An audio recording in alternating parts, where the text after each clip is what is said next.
Ողջույն, դուք 90+ YouTube-յան ալիքում եք։ Եկել է Մունդիալ 2026-ի F խմբին ծանոթանալու ժամանակը։ Նիդերլանդներ, Ճապոնիա, Շվեդիա եւ Թունիս։ Հարյակում հնարավոր է ցանկացած անակնկալ ու անսպասելի հանգուցալուծում։ Հավանեք տեսանյութը, բաժանորդագրվեք ալիքին, իսկ մենք սկսում ենք։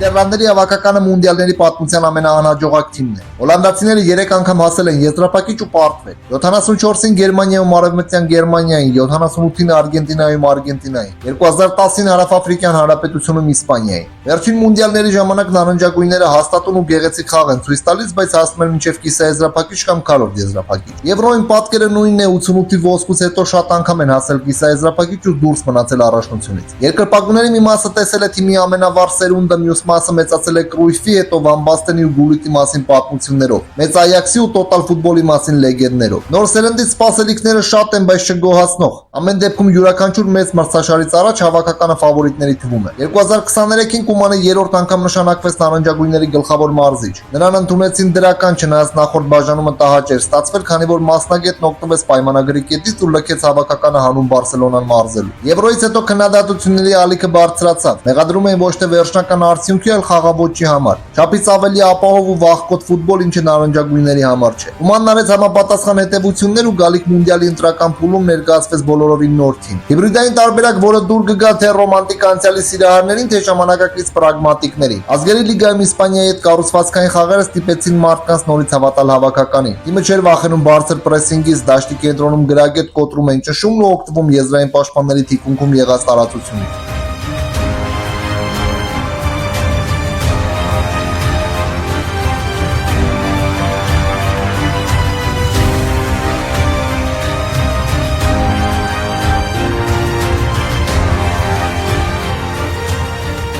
Կումանի թիմը հյուսիսամերիկյան մունդիալի որակավորման փուլում մրցեց Ֆինլանդիայի, Մալթայի, Լեհաստանի եւ Լիտվայի հետ։ Խմբում միայն լեհերն արժանի պայքար առաջարկեցին ու երկու խաղն էլ ավարտվեց ոչ ոքի, 1-1։ Մյուս 6 խաղում հաղթելով առաջին տեղով ուղիղ ուղեգիր նվաճեցին։ 2025-ի դեկտեմբերին, երբ շվեդները դեռ չէին որակավորվել մունդիալին, Կումանն ասուլիսի ժամանակ խոսեց F խմբի մասին։ Իր ոճի մեջ առանց ավելորդ ձևականությունների ասաց. «Կարծում եմ խումբը կարող էր ավելի բարդ լինել»։ Իսկ Թունիսի մասին կարծիք հայտնելու խնդրանքին պատասխանեց. «Ես դեռ պետք է հասկանամ, թե դա ինչ թիմ է»։ Կումանն հիմնականում օգտագործում է 4-3-3 դասավորությունը։ Գնդակով լինելու ժամանակ լատերալներից մեկը գնում է կենտրոն։ Դեյոնգը նահանջում պաշտպանների մոտ ու գրոհում են 3-2-5 սխեմայով։ Հավաքականի գլխավոր ճարտարապետը Ֆրենկի Դեյոնգն է։ Գնդակը խորքից առաջ տանելու գծով աշխարհի լավագույններից մեկը։ Կումանի օրոք նրա դերն ավելի ընդլայնվեց ու պատասխանատու է ոչ միայն առաջին փոխանցման, այլ ընդհանուր տեմպի համար։ Եթե խաղը չի ստացվում, գնդակն ավելի արագ շարժելով Ֆրենկին իր վրա է քաշում երկու մրցակցի ազատ տարածություն ապահովելով արժևի գծի խաղընկերների համար։ Շավի Սիմոնսը վնասվածքի պատճառով բաց կթողնի առաջնությունը, Տիջանի Ռեյնդերսի մոտ էլ մարզավիճակի խնդիր կա։ Մրցաշրջանի երկրորդ կեսին Ռեյնդերսը դուրս մնաց Մանչեսթեր Սիթիի հիմնական կազմից, իսկ Կումանի սխեմայում նա առանցքային դեր ունի։ Ֆուտբոլիստն ունակ է առաջ տանել գնդակը, փոխանցումներով կտրել մրցակցի պաշտպանությունը։ Դեյոնգից ու Ռեյնդերսից բացի կա Գրավենբերխը Լիվերպուլից, Ջաստին Կլյուվերտը Բորմունտից ու Տեոն Կոպմեյներսը Յուվենթուսից։ Թիկունքում ամեն ինչ կառավարում ու նույնիսկ 34 տարեկանում համակարգում է նարնջագույնների ավագ Վիրջիլ Վան Դեյքը։ Հավաքականում Վիրջիլը դիսպեչերի պարտականություններ է կատարում։ Պատասխանատու է պրեսինգը հաղթարելու եւ առաջին փոխանցման համար։ Նա է որոշում պաշտպանական գծի բարձրությունը։ Բացի Վան Դեյքից կան Դելիխտը, Վան Դևենը, Վան Հեկեն, Տիմբերն ու Ակեն։ Դարպասում առաջին համարը Բարտ Վերբրյուգենն է Բրայթոնից, կան նաեւ Ռոբին Ռուֆսը Սանդերլենդից ու Մարկ Ֆլեկեն Լևերկուզենի Բայերից։ Արձակման գծում էլ վերջերս վնասվածքից վերականգնված ու հավաքականի պատմության լավագույն ռմբարկում Մեմֆիս Դեպայն է բրազիլական Կորինթիանսից։ Վաուդ Վեքորսն Այաքսից, Բրայան Բրոբին Սանդերլենդից, Նոա Լանգը Նապոլիից վարձավճարով խաղում է թուրքական Գալաթասարայում։ Կոդի Գակպոն Լիվերպուլից ու Դոնիել Մալենով կարիերայի լավագույն մրցաշրջանն անցկացրեց Ռոմայում, 17 խաղ 14 գոլ։ Հավաքականի ուժերից վերջ է կրկնել նախորդ մունդիալի արդյունքը կամ ավելին։ Կատարում նարնջագույնները քառորդ եզրափակիչում լարված ու հավասար խաղում զիջեցին ապագա չեմպիոնին՝ Արգենտինային։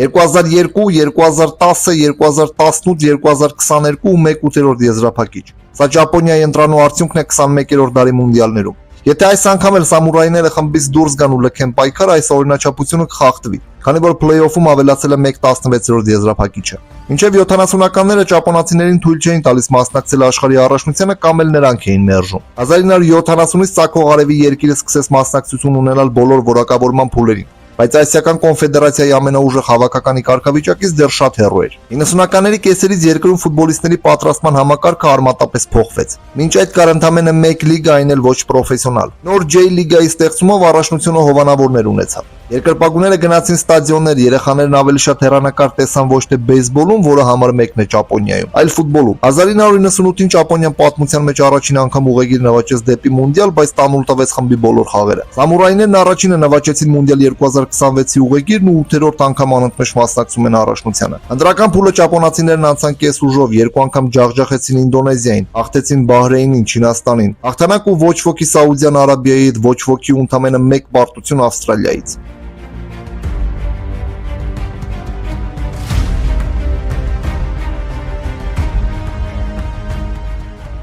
Արդեն 8 տարի ազգային թիմը մարզում է Հաջիմե Մորիասուն։ Նա հավաքական եկավ 2018-ի մունդիալից հետո ու դարձրեց ավելի ուժեղ։ Կատարում հաղթեցին Իսպանիային ու Գերմանիային, ճիշտ է 1-8-ում պարտվեցին խորվատներին, բայց մահվան խմբում առաջինը եղան։ Մարիասուն հաճախ է դիրքային ռոտացիա կիրառում, որպեսզի վստահ զգան ճշմարտ տակ։ Սամուրայները միտումնավոր կանչում են մրցակցին գնդակ խլելու, հետո արագ գրոհ են կազմակերպում նրանց թիկունքում։ Բիլդափում կենտրոնական պաշտպանները բացվում են հնարավորինս լայն։ Մենակետայինները նահանջում են գնդակ ստանալու, իսկ լատերալները շարժվում դաշտի կենտրոն։ Հավաքականի կորիզը թոփ լիգաների փորձով ֆուտբոլիստներն են։ Ռիցու Դոանը կարևոր ֆիգուր է Այնտրախտի եզրային գրոհներում։ Այասե Ուեդան Ֆեյնորդի հարձակման առաջատարն է։ Ակեֆուսա Կուբոն չնայած մկանային վնասվածքներին կարևոր առանցքային դեր ունի Ռեալ Սոսիեդադում։ Գլխավոր աստղակաուրու Միտոման է, նա աշխարհի ամենաոչ ստանդարտ վինգերներից է։ Հրաշալի զգում է ժամանակը։ Արագացումներն ու տեղաշարժը խճճում են մրցակցին։ Հավաքականի մարտավարական սխեմայում Միտոման հաճախ վինգերից վերածվում է կենտրոնական հարձակվողի։ Պարմայի դարպասապատ Ձիոն Սուզուկին հավաքականի առաջին համարն է։ Նա հաճախ է գլխով նետվում մրցակցի ոտքերի տակ, հաջող դուրս է գալիս ստանդարտների ժամանակ։ Պաշտպանությունում Հիրոկի Իտոն է Բավարիայից, բայց սա ճապոնացիների ամենախոցելի դիրքն է, քանի որ մյուս ֆուտբոլիստները երկրորդ կամ երրորդ կարգի ակումբներից են։ Ընդհանուր առմամբ Ճապոնիայի մրցաշարային հեռանկարները մշուշոտ ու անկանխատեսելի են, բայց սամուրայներին չպետք է թերագնահատել։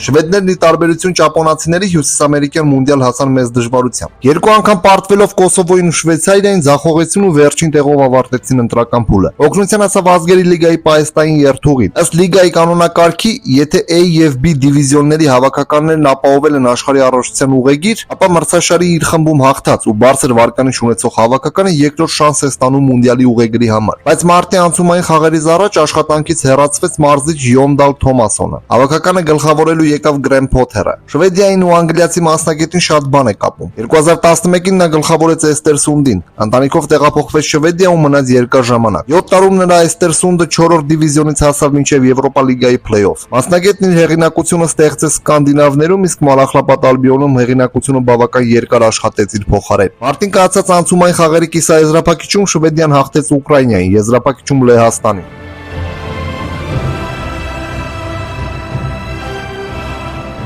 Առասարակ սա Շվեդիայի պատմության մեջ ամենաուժեղ հարձակման գիծ ունեցող հավաքականն է։ Թոմասոնը պարզապես չկարողացավ խաղացողներին ճիշտ դասավորել դաշտում։ Դանիել Սվենսոնը Բորուսիայում խաղում է լատերալի դիրքում, բայց Կոսովոյի հետ խաղաց հենակետային գոտում։ Մասնագետի համար գլխացավանք էր հարձակման գիծը, Թոմասոնն ուզում էր եւ Իսակին եւ Դյոկերեշին օգտագործել, բայց հարձակման արդյունավետությունն ընկավ։ Կոսովոյին պարտվելուց հետո Իսակը դժգոհեց։ Իրավիճակը ճգնաժամային է, չգիտեմ թե ինչու ենք այսքան վատը։ Մեզ մոտ չի ստացվում խաղալ այնպես, ինչպես ուզում ենք։ Այս ոճը չի աշխատում։ Անհատապես նույնպես ձախողվում ենք։ Փոթերի գալով շվեդները սկսեցին ավելի պարզ ու ակտիվ խաղալ, անգլիացին դեռ բավական խաղեր չի անցկացրել շվեդների ղեկին, որպեսզի հասկանալի լինի հավաքականի պրոգրեսը։ Հավաքականում ֆուտբոլիստներ կան թոփինգ լիգաներից, դարպասում միանգամից 3 կիպեր հավաքնում է առաջինը լինելուն։ Վիկտոր Յուհանսոնն ու Յակոբ Վիդելը հրաշալի են ելքերի ժամանակ, բայց խաղային պրակտիկայի պակաս ունեն։ Քրիստոֆեր Նորդֆելդն Նաիկից փորձառու է, բայց ոտքերով թույլ խաղի պատճառով մշտապես պահեստայինների նստարանին է։ Պաշտպանությունում Հերմալ Էգդալն է Բրլից, Գաբրիել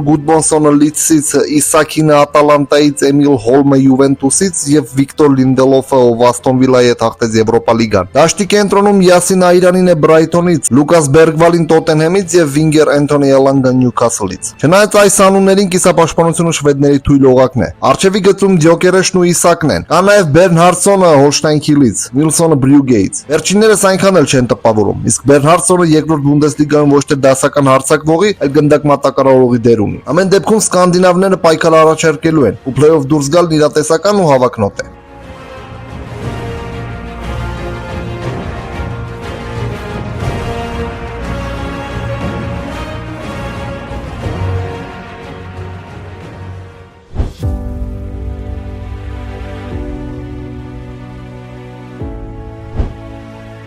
Թունիսը միանշանակ խմբի աուտսայդերն է։ Մարշչական իրարանցումները, հավաքականում աստային խաղացողների բացակայությունն ու թոփ լիգաներում թույլ ներկայացվածությունը դրա վառապացույցն են։ 22-ի սկզբից հավաքականը ղեկավարել է 6 մարզիչ, բոլորը տեղացի։ Սաբրի Լյամուշինը Թունիսի հավաքականի գլխավոր մարզիչն է, էթնիկ թունիսցի, ծնված ֆրանսիական Լիոնում։ Եվրոպայում լավ խաղացողի համբավ է ունեցել, նա 14 խաղ ունի Ֆրանսիայի ազգային հավաքականում։ 2012-ից 14 թվականին մասնակետը գլխավորել է Կոտ դ'Իվուարը։ Նրանց հետ հասել Աֆրիկայի գավաթի քառորդ եզրափակիչ, մասնակցել 2014-ի աշխարհի առաջնությանը։ Իվուարցիները դուրս չեկան խմբից ու Լյամուշին խնդրեցին ազատել պաշտոնը։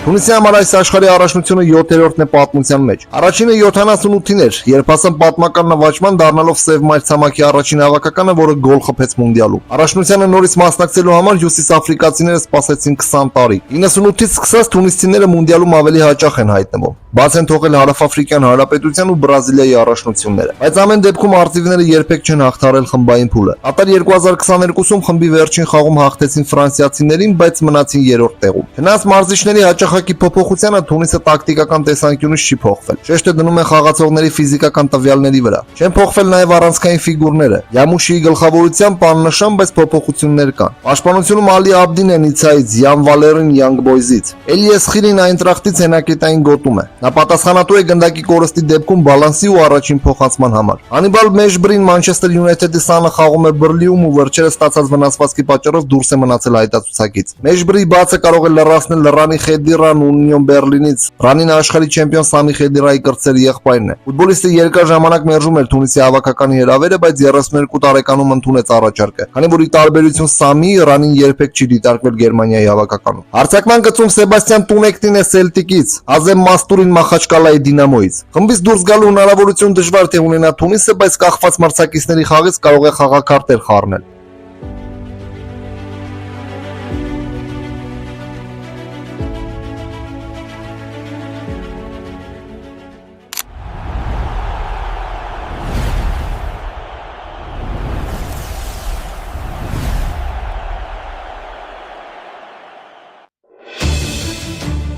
Սա Մունդիալ 2026-ի եւ խումբն էր, որտեղ կբացահայտ ֆավորիտ ու 3 հավաքական, որոնք յուրովի կարող են զարմացնել։ Ֆիզիկական տվյալներով ու համախմբվածությամբ, անհատական որակներով ու խաղապաշտպանելու վարպետությամբ։ Հավանեք տեսանյութն ու բաժանորդագրվեք ալիքին, որպեսզի բաց չթողնեք թարմացումները։ Մնացեք խաղաղությամբ, կհանդիպենք։